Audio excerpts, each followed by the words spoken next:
All right, JuJuan Buford, managing partner, JSB Business Solutions Group, co-founder, Next Stop Social, PPLSI entrepreneur. And there was supposed to be a part 2 to the part 1 I just recorded. It was supposed to continue it, but here it is, part 2. So the next question that one of my partners asked me was, well, what do you do if you are driving somewhere and you see a truck with signage and you want to do business with them? Or if you're passing someone and they hand you a business card, you know, stuff like that happens. Maybe you don't have time to form someone, family, occupation, recreation, motivation, FORM, right? You don't have time to form someone. Or maybe, I mean, this has happened quite frequently, right? I'm at a store, I'm at a location, I'm at an establishment, whatever industry it may be in, but the business owner is busy. They're dealing with clients, they're dealing with some type of administrative, bureaucratic work. The question was, how do you break the ice? How do you meet someone or engage someone straight up cold, right? And my response was twofold. The first being is, let's say I'm at a hot dog stand, okay? And I really love hot dogs, and the line is around the corner, and the person is crushing it in the hot dog industry. Well, obviously, I don't have time to have a 2, 3, 15-minute discussion with the business owner because they're trying to deal with the other customers that are there. So how do you get that business owner's attention? You ask them about their business. Every business owner's favorite topic, every business owner will set aside 2 seconds, 10 seconds, 30 seconds. They'll say, hey, hold on a moment. If you ask them a question that gets them to talk about their business, people get energetic. It gives them energy. And you know what that also does? It buys you time to develop rapport. If a person's willing to excuse themselves for a moment to talk to you about their business, why they got started, what motivates them, what inspires them to do it, whatever the case may be, then it opens the door for you to then turn around and share with them what it is that you do. Because once again, people typically are not interested in the folks they're dealing with. They're trying to be interesting. They're trying to give them a sales pitch, sell a product or service, get in their face, and entice them to buy something. People are always blown away when you take the time to form them. I promise you, they are. Because once again, people aren't doing that. They're not asking them about why they got involved in their business, what motivated them, what inspired them. They're not forming them, family, occupation, recreation, motivation, and acquiring that important data information, which watch part 1 if you want to learn more about that. What do I mean by that? So as a result, it will buy you time. And I've done this time and time again. I've been in an establishment where I was like, wow, this is cool, this is interesting. The person's been busy. I'm like, hey, if you don't mind, I haven't been in here before. I think what you're doing is fantastic. This is incredible. Talk to me. I mean, how'd you get started? What motivated you to do this? And inevitably, almost 99.9% of the time, they'll say, oh, hold on a moment. Because once again, business owner's favorite topic. And they'll set aside time to have that conversation with me. And eventually they may ask, what is it you do? Or I may say, look, at some point in time, I would love the opportunity to learn even more.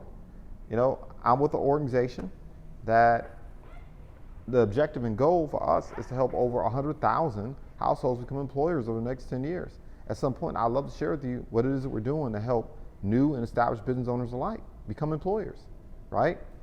And then I may even go a step further and talk about, you know, we believe in entrepreneurship empowerment, opportunity for people to take control of what happens at their kitchen tables, opportunity for individuals to control what happens in their neighborhoods and their communities. Obviously, if you're the employer and you're employing your family, friends, and neighbors, you get to determine a lot about what transpires next, right? You get to curate the neighborhood, the lifestyle, the experience you want, as opposed to it being dictated to you, right? When you have that type of influence, you get the point, right?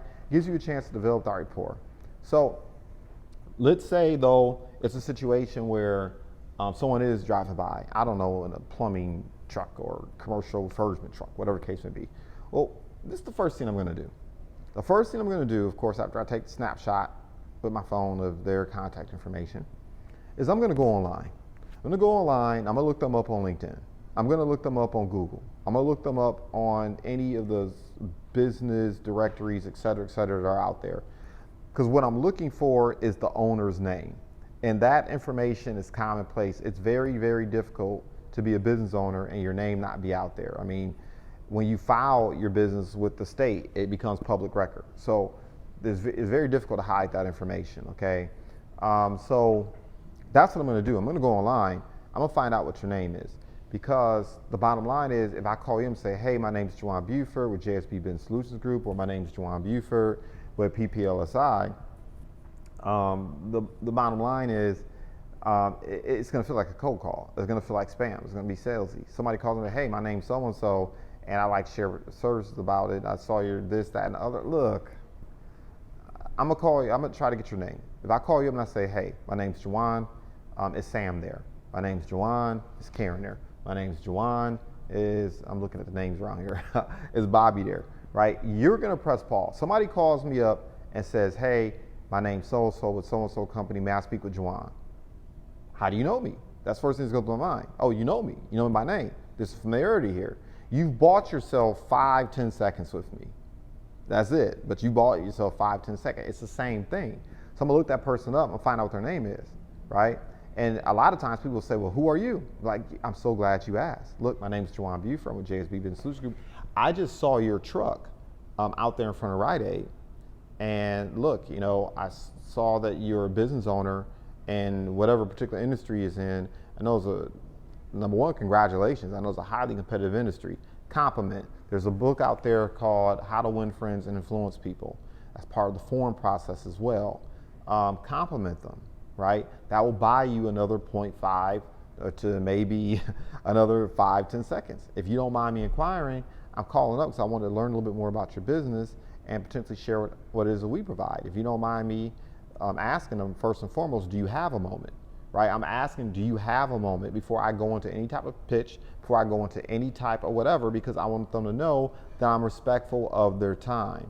If you call me up and you know my name, and the first words out of your mouth is, do you have a moment? Because of the polity, because of the fact that you took the time to ask, you've bought yourself another 5-10 seconds, as opposed to you jump on the phone and immediately go into some type of sales pitch. You don't know what the hell I'm doing. You don't ask me what it is and do I have a moment. I might be in the middle of a conference call. I might be in the middle of a phone call. I might be in the middle of reading something or thinking deeply about a project or anything. You don't ask me, it's like, dude, you're being a nuisance to me. Like, I don't want to hear you right now. Okay? No, I am doing something. So look, you want to ask, do you have a moment, right? And I'm going to say, look, and 9 times out of 10, once again, you're being polite. You refer to them by their name, so you bought yourself a couple seconds. My response was like, look, number one, I'm not calling to sell you anything. Because keep in mind, remember what I said in the previous training about the bag. The sale is not the bag. The sale is going to happen if you like, know, and trust me. So the sale is not the bag. The bag is you like, know, and trust me, and whether we do business or not, you see me as valuable, you see me as credible, you see me as a person that's worthy of being liked, known, and trusted. So I'm upfront with business owners, and I call them up out the blue. You don't know me from who the hell, whatever. Hey, look, I'm not calling you to sell you anything, okay? What I would like to do is share with you how, as an organization, we're highly effective at, and then A, B, C, and D, right? And I'm not going to use verbiage that dictates why doing business with me is going to help me. So like, you know, in my case, being a B2B entrepreneur is going to sound something like this. I know what most business owners are concerned about. I know what most business owners are thinking about because I'm a business owner. Dealing and thinking about the same thing. So I may say, look, we're a B2B organization. Our goal is to help over 100,000 households become employers over the next 10 years. And look, what we are highly effective at is helping business owners acquire more clients and market more effectively. We're highly effective at helping business owners become capital ready. So be able to secure financing, whether it be from a bank or microlender, a private investor or a hard money lender. We're highly effective at helping business owners make training is always a little bit difficult for me to do this. But anyway, now our natural is more natural. But anyway, I should have been doing this with somebody listening in. That way to get this moving. But anyway, help them become capital ready. We highly effective at helping businesses make smarter business, financial, tax, accounting, legal decisions in general. And once again, I'm not here to sell anything. I know what we're doing may or may not be for you, but if I were to forward some information to you, would you take a look? Right? So let's back this up so I can do it smoothly. I'm going to pretend like the person I'm looking at is not me, but it's somebody else. So hey, look, I really appreciate you taking time to chat with me. Look, we're a B2B organization. One of our primary objectives is to help over 100,000 households over the next 10 years become employers.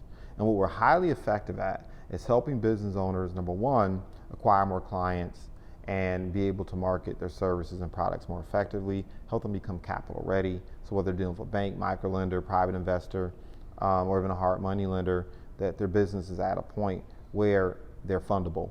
We're also very effective at helping businesses make better business, financial, marketing, legal, tax, and accounting decisions in general. And here's the thing. Once again, I'm not calling to sell you anything, but if I were to forward some information to you where you could evaluate it in your own time, would you be willing to take a look? Now look, 9 times out of 10, once again, this is what I hear some people call permission-based. I just call it not being weird. You're talking to a stranger. Nobody wants to be sold, but everyone likes to buy. But I do want you to pay attention to the language that I'm using. I said, if I were to forward some information, I'd say, I'm going to forward some information. Will you please take a look at? No. My time's valuable too, right? I'm not selling incense here. Not selling candles out the basement. If I were to forward some information to you, would you take a look at it? In other words, I'm not sending nothing until you agree to take a look at it. Just like your time's valuable, mine is too. Do not waste my time, okay?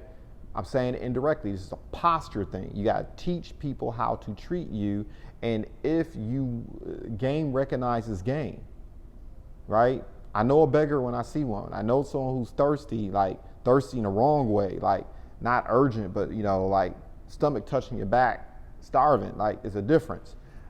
If I were to forward the information, would you take a look at it? Person says, yeah, fantastic, great. If they say no, that's okay too. But you know what? Because I approached them correctly, because I complimented them, because I sounded like I was genuinely interested in helping them out and not just some random sales pitch. If I call them a week from now, call them 2 weeks from now, call them a month from now, perhaps even if I call them a year from now, they're not going to remember necessarily what I do, but they're going to remember who I am, and they're going to remember how they felt when they were talking to me. And at the end of the day, that's the seed I'm looking to plant, right? Credibility.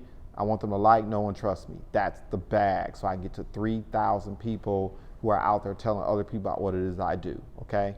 So they say no, fantastic, great. Look, I really appreciate your time. I celebrate success in advance. At some point in time, I'd love the opportunity to learn more about your business. Thank you, right? They say yes, great. Look, I'm going to forward this information to you within the next 5 minutes or so. If I send the information to you within the next 5 minutes, how soon do you think you'll get around to taking a look at it? Yeah, I'm going there. Look, the objective is to set an appointment so I can share the presentation, right? I'm going to share information with them, but the real objective is to set up a follow-up so I can follow up on the content and information I share with them. So now I'm in a better position to actually give a presentation, answer questions, and perhaps facilitate a buying decision, right? So if I forward the information, would you take a look at it? They say, yeah, okay, good. I'm going to send it to you in the next 5 minutes or so. Would you prefer that I text or email it to you?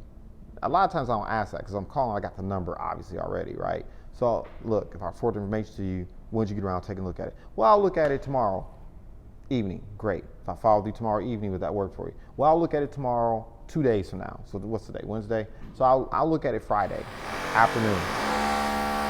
Wow. That's incredible. So I'll look at it Friday morning. Great. If I follow you Friday afternoon, this time, will that work for you? Yeah, okay, great. In other words, the objective is to set the appointment. That's the goal, right? To set the appointment so I can go in and do what I need to do as a professional and educate them about what it is that we do. So hopefully that is of benefit to you. Knocked out 2 birds with 1 stone with that. As always, look, smash the like button. Share, comment. Let the algorithm know that what I brought to you was of value. Celebrate success in advance. Goodbye for now.